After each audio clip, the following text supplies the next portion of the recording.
A year ago, I took the plunge to change my channel content, and since then I've gained over 550 straw besties this year thus far. For those who are unaware, hello, I'm Aniya. Everyone refers to me by my nickname Nini. I also respond to the nicknames bunini, bunny, straw bunny or straw bunini. I started out my channel doing your typical K-tube content, guided by my then girlfriend Aju. You may know her as the demon that is ajanugu. With her guidance, like I said, my channel was filled with unpopular opinions, comeback reviews, 58 opinions, your more average K-pop channel content. However, I always felt like I wasn't good at it, and we would constantly have conversations regarding that. She'd tell me I need to be better at posting at relevant dates and times, doing popular video topics and having more interesting thumbnails. This was something I struggled with incredibly. I'm diagnosed with bipolar disorder type 2, and I do suffer with mild psychosis due to it. So mentally, sometimes I just wasn't able to be good with timing or to even care about the newest K-pop comeback. Still, she encouraged me and I tried my best until one month, I began reaching my limit. I was getting an influx of comments basically attacking me for copying her, a very nonsensical accusation given that we were dating. How could I be copying someone who is telling me to do these things and giving me permission? I remember feeling uncomfortable and upset over this, and it led to a lot of doubt within myself. I began to ask if I really was just parroting everything she does, and felt really bad for doing so. Although some would say I shouldn't have taken those comments to heart, that's not how my brain works, and I am particularly a more sensitive person than a lot of people assume. I took a step back and came to terms with some things. For starters, I needed to stop making the same content as her. Not even solely because it could feel like a borderline copy, but also because Aju's content suited her strong points, which was discussing music. She's extremely well informed with her knowledge of music, I am decidedly not. My commentary regarding music would always start and end with song good, song bad. It didn't go into depth about the genre, how experimental a sound could be, and much more like she did. Whenever I wrote reviews, I would spend like 6 minutes going over the concept photos and music video and logo, then would just toss in my opinion about the music at the end. A much lazier version of what I do now. I had to self-reflect and realize that I'm a graphic designer and I have a lot of knowledge about creative direction. This is what my content should focus on. It wasn't an easy decision, and she definitely wasn't all too hot about it, but I just felt in my gut that this was the right choice. Once I moved on from doing K-pop reviews to full-blown videos regarding design and creative direction in K-pop, I felt a bit free. I no longer looked at my channel with a big gray cloud and felt like I was finally doing what made me happy in a way. I also felt like it's when people began to realize there actually is a difference between me and my NINI'S. However, even a year in, there is still this looming cloud that hangs over my channel from standalone hate comments, and while I have no interest in continuously shadowboxing, there are things that I've wanted to say and have avoided for the longest because I don't want to drama farm. For starters, Aju does discuss the creative direction of K-pop and did videos giving groups comebacks, but so did I before I had a YouTube channel. In fact, that is how the two of us met. I've been doing creative direction for years as well as graphic design. She simply encouraged me to do that same thing, just on a different platform for a new audience to see. Not to mention, while her newer videos feature sections to discuss more in depth about the creative direction of albums in reviews, her older content did not. Would I turn around and accuse her of copying me for that inclusion? No. Are you batshit crazy? If you enjoy her commentary over mine, that's great. I do as well. She's incredibly great at conveying information in a coherent manner, and I hope one day I could come close to that. Still, do we not think it's borderline silly to accuse me of copying her simply because we came to the same conclusion regarding an artist's creative direction or the concept photos of another album? If our commentary feels similar, that would make sense. We dated. Obviously we shared a lot in common, which leads me to my next point.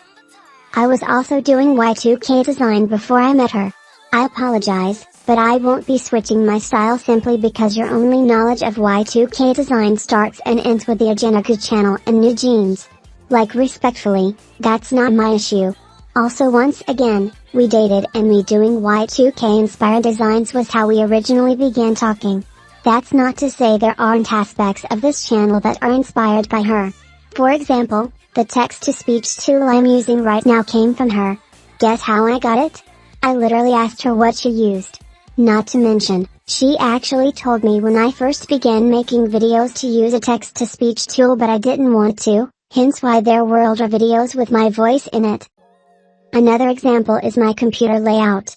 For those who don't know your history, Aju practically if not brought, then popularized the computer layout to KTube. People weren't doing it before her and very much began plagiarizing her layout bar for bar, to the point that someone even had our anniversary date on their computer layout not even knowing that date actually had significance. You know what's a funny story about this? Aju has seen every single computer layout that I've done before. I used to send them to her before posting. Even when I made my old outro and intro inspired by her, she joked that mine was better than hers, which is an obvious lie by the way, but that's not the point. The point is that every aspect of this channel that you feel like is inspired by her, had her consent in the matter. If she was uncomfortable with anything along the way, she could have said actually don't do that. She has my number now and can still do that. She made an entire video showcasing the many profiles that she felt like copied her with no acknowledgement of said inspiration. I was not featured because I am literally not one of them. She was aware of every change that was made to this channel, even advised me to make these changes whenever I would feel discouraged, and her link was in my description for ages, not to mention her name is all over my intro as well. Others cannot say the same. And not everything you see even came from her. Once again, we are both lovers of the same aesthetic and that love brought us together. If you feel like the shit you see feels similar, bitch, that makes sense.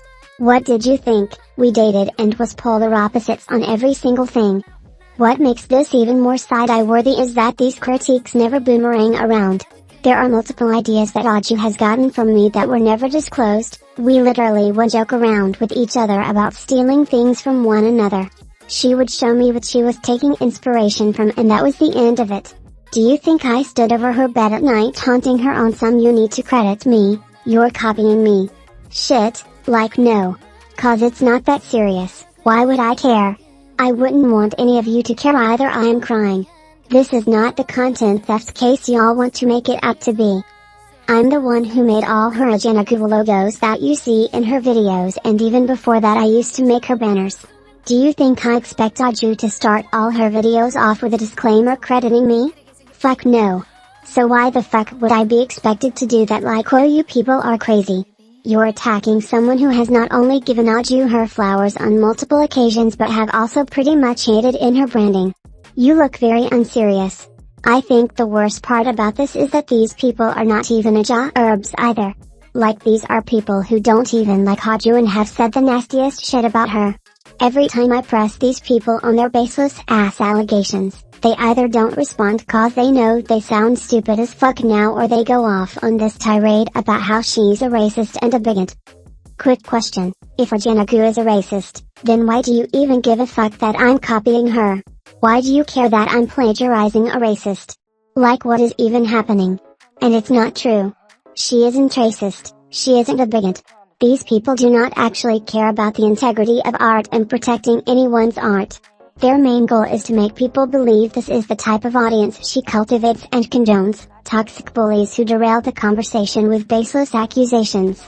But it's not true. These are obsessive weirdos who hate watch her, as simple as that. It makes me upset because as someone whose channel revolves around critiques of art in relation to Korean pop, to have these losers constantly try to smear my name not only because I hurt their fifis about their favorite group but also because they have a hate boner for Asia is exhausting. You're not clever, you're not even remotely smart. Even then, I still wanted to make this video to have something on my channel to address this because it's been a 2-year ordeal at this point. I do take inspiration from ajanugu's channel. The difference between me and your unethical ass company that your K-pop fave is under is that I not only got permission but we had a personal relationship while doing so. Me taking inspiration from her channel is not comparable to aespa's entire career worth of plagiarism. That being said, not everything you see that is similar comes from her. I was my own person before her and I'm going to continue to make the commentary I do and design the way I do regardless. Suck my dick.